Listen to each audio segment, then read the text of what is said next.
Hello students. Now in this lecture 2 of chapter 1 we will discuss about micro and macroeconomics, that what is the concept of microeconomics and what is the concept of macroeconomics. What is the difference between the two?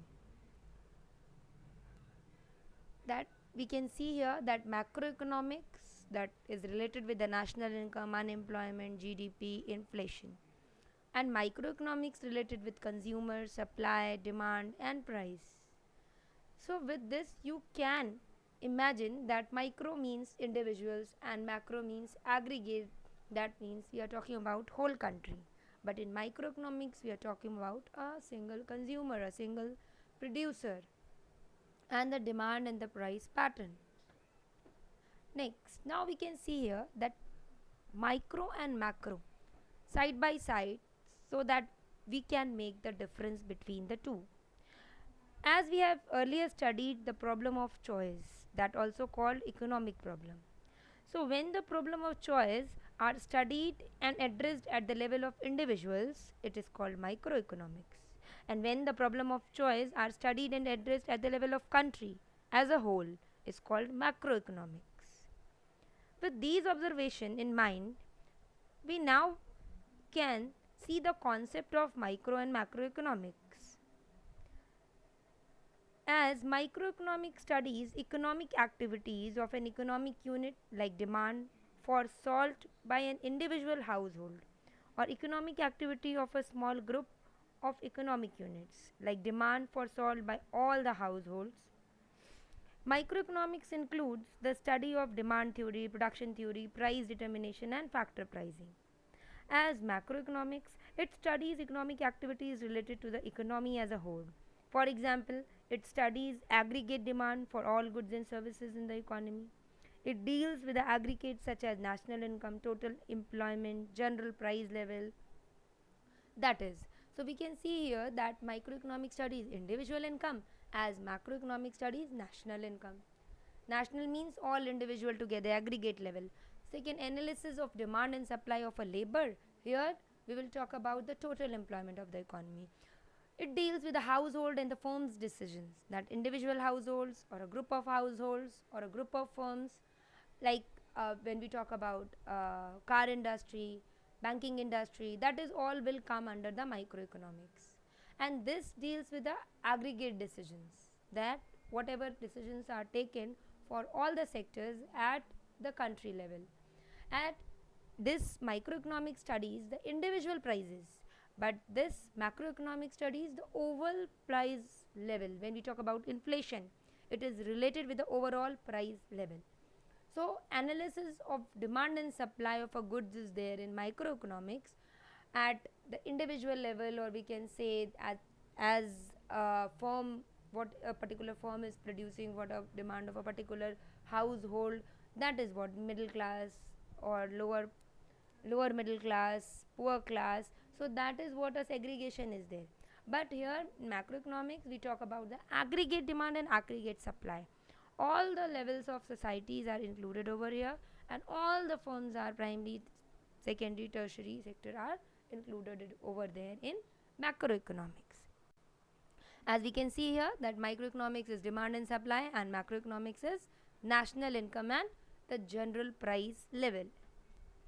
Now we can see the example. First, if we see the production sides. So in microeconomics we say at individual level how many burgers does the McDonald produce. But when we come into macroeconomics, that how many does the India produce each year? How many goods does the India produce each year? Total goods and services produced by India at each year. So that is what here we are only talking about a particular firm. Here we are talking about the total goods and services produced by the India. Then we talk about if the price, that micro level, what is the price of an McDonald burger. For example, we can also take that what is the price of this notebook. That will all come under the microeconomics. What are the prices of car in the particular industry? So that will come under the microeconomics. But when we talk about macroeconomics, what is the price of consumer goods in the economy?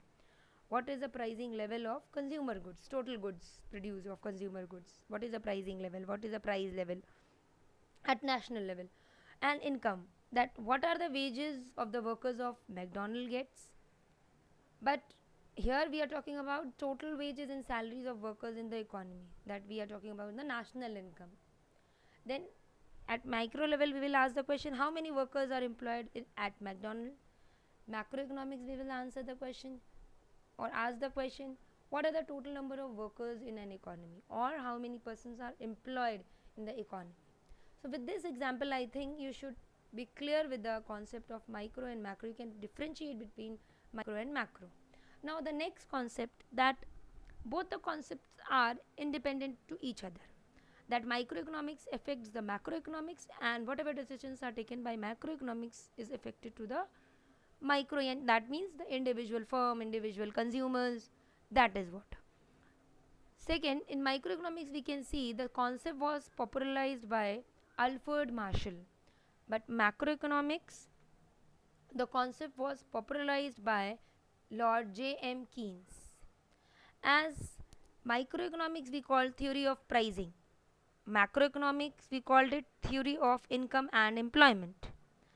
Microeconomics, the concepts have more theoretical values, that more law assumptions is being there, but in macroeconomics the whatever we will study it will having the practical values. We will see in a practical world that like balance of payment, like foreign exchange rate, fiscal deficit, whatever the government budget is being there, that all we see in a practical knowledge. But here these, in microeconomics these theories are somewhere utilized in macroeconomics, that law of demand, law of supply, it being utilized. Microeconomics is bottom up view of economy. Here the people look at the economy, that what will be happen, what the decisions the government will take in this scenario, in current scenario. And macroeconomics, there is a top down view. Here the decisions are taken at a country level and it is imposed on particular public. So here the top down view is there, and microeconomics here is a view of bottom to bottom up view. Means here whatever, suppose we start saving more, as we start saving more, so our consumption will reduce, we will demand less, so the economy demand will decrease, aggregate demand will decrease, so somewhere it will be affected. Like in current scenario we can see that here we are only demanding the essential goods, the luxury goods are not being demanded, so that's their demand is decreased and their production is also somewhere decreased. So this will affect the macroeconomics. And if the taxes are being increased, GST is being increased on each and every goods, then we have to pay more, that will also affect the microeconomic, that will also affect the individuals. Next, so we can sum up like macroeconomics on a national and a global scale and concerned with the decisions made by governments, but microeconomics focuses on economic decisions made by the individual people and businesses. So the two are interrelated and interconnected. As a consumer, you both affect the national economy and are affected by it. Means whatever decisions you take as an individual, it will affect the economy, and whatever decisions are taken at the economy level, the government takes the decision, is you also affected by that decisions. So when we come to our bookish language, there we see that microeconomics deal with economic issues related with the small units, whether individual household or consumer. Macro as a economy level. Microeconomic is basically concerned with the determination of, as I have earlier said, that this is also called theory of pricing. And macroeconomics as is determine the aggregate output, that at country level what is the output and what should be the price level as a whole, and that's why this is called the theory of income and employment.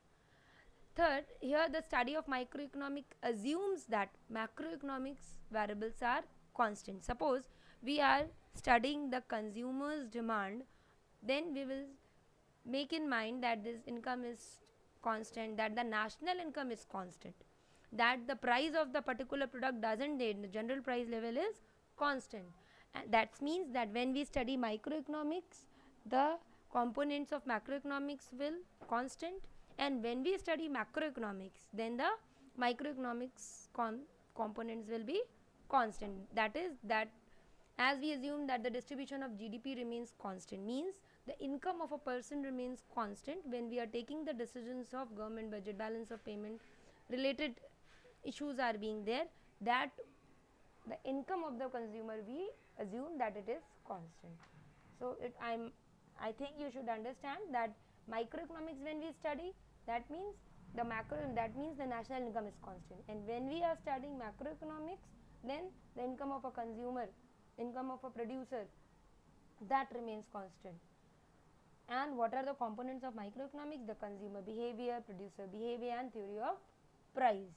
That all the chapters name is being there, that is consumer equilibrium, indifference curve, then supply, market equilibrium, then price determination in a particular market. These are all the parts of this theories.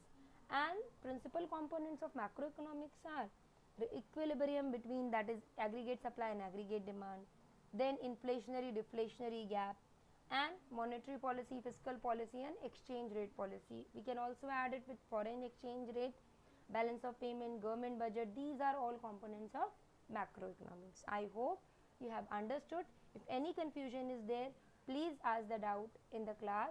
So tomorrow we will study this particular topic.